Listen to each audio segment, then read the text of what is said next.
Sevgili seyirciler, Business Channel Türk TV ekranlarından merhaba.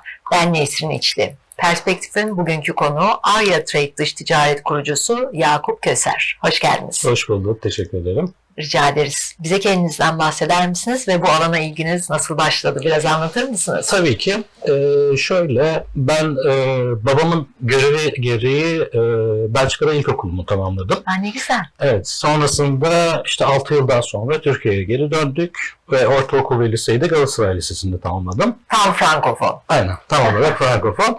Sonrasında Sakarya Üniversitesi tabii ki kazandım, orayı bitirdim. Ancak Sakarya Üniversitesi'nde okurken Fransızcamı da yine kullanabildim ve tercümeler yaptım. Kendi paramı da harçlığımı da kazandım. Ne güzel. Sonrasında şu açıdan bu önemli. Şunu fark ettim ki benim kariyerimi çizecek olan şey aslında yabancı dil. Dolayısıyla Fransızca. Bu sebeple de aslında kariyerime buna odaklandım. Sonrasında da işte lojistik sektöründe, dış ticaret firmalarında çalıştım ve oralarda da işte bölge sorumlusu, özellikle Frankofon ülkelerden sorumluluk, işte müdürlük yaptım. En sonunda da bu hayattan sonra aslında biraz da üniversiteye girdim. Üniversitede hocalık yaptım, dersler verdim yine lojistik dış ticaret sektörlerinde. Akademisyenlik de var. Evet, onu da yaptım. Ancak şunu fark ettim, üniversitede şöyle bir sorunla karşılaşıyorsunuz. Eğer reel sektörden kopuyorsanız aslında hem kendinize hem öğrencilere haksızlık yapıyorsunuz. Çünkü reel sektörde yaşadıklarınızı çocuklara, gençlere anlatamıyorsunuz. Bu sebeple her ikisini aynı anda yürütmeye karar verdim ve bu doğrultuda da kendi firmamı kurarak dış ticarete tekrar döndüm. Çok tebrikler. Başarılarınızın devamını diliyorum. Çok teşekkür ederim. Harika bir eğitim ve mesleki kariyer. Daha nice başarılar diliyorum size. Çok sağ olun. Peki biraz firmanızdan, verdiğiniz hizmetlerden, çalışmalardan bahseder misiniz? Tabii ki şu anda özellikle son tecrübem gereği bir matbaa firmasında ben bölge sorumlusu olarak, bölge müdürü olarak çalıştım. Şu anda da Arya Trade firması olarak biz yurt dışındaki çeşitli firmalardan, müşterilerimizden öncelikle taleplerini alıyoruz. Bu nasıl talepler oluyor? İşte katalog, broşür tarzı ürünler olabiliyor, kitap tarzı ürünler olabiliyor, işte yayın evlerinden veya ajanslardan. Ama aynı zamanda da biz lüks kutu ve çanta da üretimi yapabiliyoruz.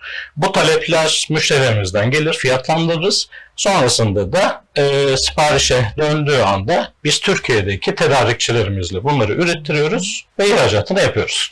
Kısacası böyle. İhracat çok önemli. Kesinlikle. Çok ihtiyacımız var. Aynen. Ülkemizin bayrağını da dalgalandırmış oluyorsunuz. Hem o var hem de tabii ki Türkiye'nin biliyorsunuz ki ekonomisi ihracata dayalı ve Türkiye'ye de döviz girişi gerekiyor. Evet. Biz de bunu bir nebze olsun yapmaya çalışıyoruz. Ne güzel, tebrikler. Teşekkürler. Peki önde gelen özellikleriniz nelerdir? Bir rekabet var bu alanda. Tabii ki. Şöyle diyebilirim, şimdi biliyorsunuz biz ihracat yaptığımız için aslında bütün dünya bizim pazarımız. Çok geniş bir pazara sahibiz aslında ama bunun karşılığında da çok geniş bir rakip yelpazesi var. Bunların başında da tabii ki her sektörde olduğu gibi Çin geliyor. Çin üreticileri hariç onların biraz dezavantajları var. İşte kalite en başta bir de uzaklık tabii ki. Bizim şöyle avantajımız var onlara göre. Evet. En azından biz onlara daha yakınız ve biraz da tabii ki maliyet avantajlarımız var. Bizim en önemli rakiplerimiz Doğu Avrupa ülkeleri. Evet. Doğu Avrupa ülkelerinde de orada biraz daha maliyet avantajımızı kullanarak en azından ihracatlarımıza devam ediyoruz. Buradaki bizim sanırım en önemli avantajımız şu, bir kere karşı tarafta yani müşterilerle aynı dili konuşabiliyoruz. Yani hem profesyonel anlamda hem de gerçek anlamda. Şöyle ki bizim çok deneyimli bir tedarikçi ağımız var. Aynı zamanda deneyimli bir ekibimiz var. Ve bu ekip sayesinde müşterilerimizin tüm taleplerini anlayabiliyoruz ve cevap verebiliyoruz.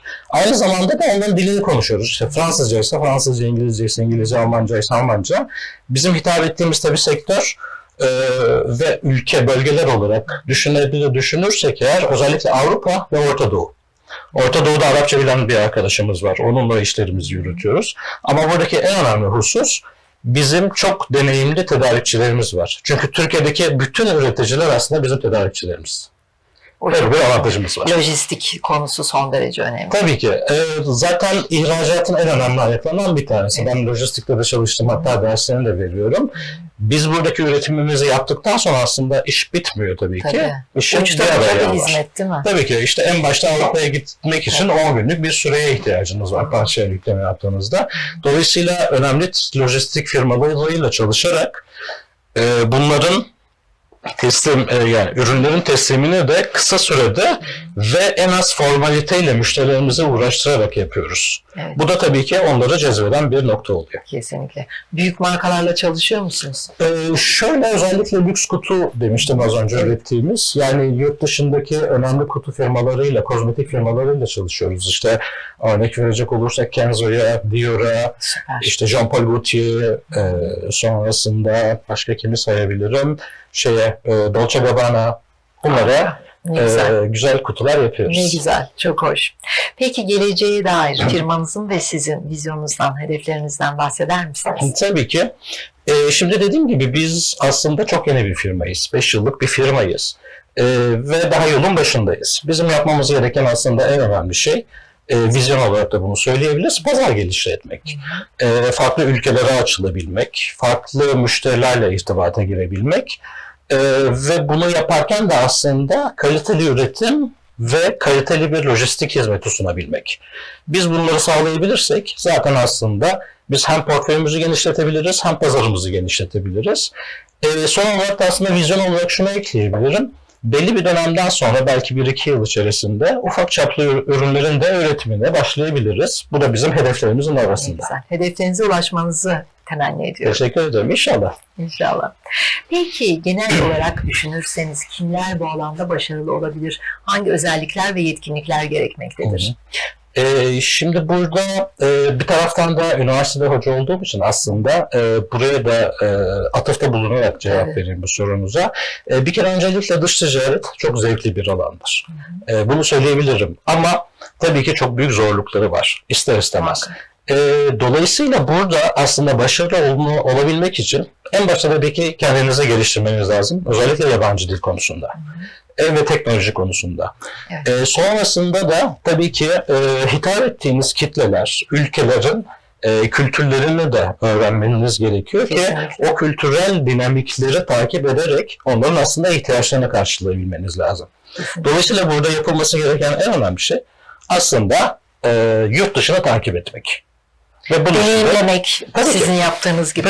Tabii ki işte tabii ki ziyaret ederek, onlarla görüşerek, müşterilerle görüşerek, fuarlara katılarak. Yerinde görmek çok önemli. Kesinlikle. Şimdi globalleşme diye bir terim var biliyorsunuz. Evet. Çünkü global markalar lokal markalarla değil mi Tabii ki. rekabet halinde. Tabii ki. Dolayısıyla bu lokal markalar neler yapıyorlar ve oradaki insanlar nasıl bir yaşam stiline sahip, nasıl alışkanlıklara, nasıl tüketimlere sahip, bunları takip etmek de önemli değil mi? Kesinlikle çok önemli çünkü ya biz Türkiye'de kapalı kalırsak eğer sadece Türkiye içinde Olmaz. kalırsak onların hiçbir şekilde ihtiyaçlarını karşılayamayız.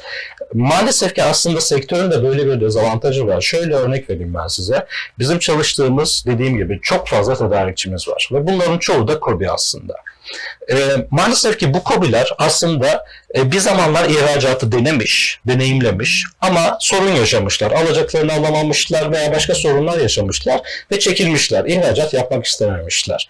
Aslında bizim burada yaptığımız şey onların bütün üretimlerini aslında ihracatını yapmak. Dolayısıyla aslında onları Avrupa'ya bağlamak. Evet, güzel bir köprü. Aynen. Biz bir köprüyüz ve onların çok güzel üretimleri oluyor. O üretimleri de biz Avrupalı veya Orta Doğulu pazardaki bütün herkesle birleştirebiliyoruz, paylaşabiliyoruz. Ne güzel. Yakup Bey, sizinle sohbet çok keyifliydi fakat Teşekkür ederim. programın sonuna yaklaştık. Evet. Son olarak izleyicilerimize iletmek istediğiniz bir mesajınız, bir tavsiyeniz var mı? Tabii ki öncelikle şunu söylemek isterim ben. Bir önce gençlere hitap edeyim ben. Tabii. Gençlerimiz bir kere ihracattan korkmasınlar. Ancak eğitim süreçlerinde, eğitim aşamasında sadece üniversite derslerine konsantre olmanın yanı sıra yabancı dil başta, yabancı dillerini, teknolojiyi, işte bilgisayar programlarını bir şekilde öğrenmeleri lazım. Sonrasında da son cümlem olarak şunu söyleyebilirim. İnşallah 2026 yılı bizim ve dünyamızın ve coğrafyamız için inşallah barışçıl bir döneme girer. Çünkü ihracat maalesef ki bu tarz sorunlarla çok fazla etkileniyor ve geriye düşüyor. Umarım her şey çok daha güzel olur. Harika bir mesajdı. Katılımınız, bu önemli açıklamalarınız için teşekkürler. Daha nice başarılar. Teşekkür Bizi böyle ederim. gururlandırmaya devam edin. İnşallah. Dünya Çok çapında. teşekkür ederim beni davet ettiğiniz için. Rica ederiz, şeref verdiniz. Sağ olun. Bugünkü konuğumuz Arya Trade dış ticaret kurucusu Yakup Köser idi. Sevgili seyirciler, sağlıklı ve mutlu günler dileriz. Tekrar görüşmek dileğiyle. Hoşça kalın.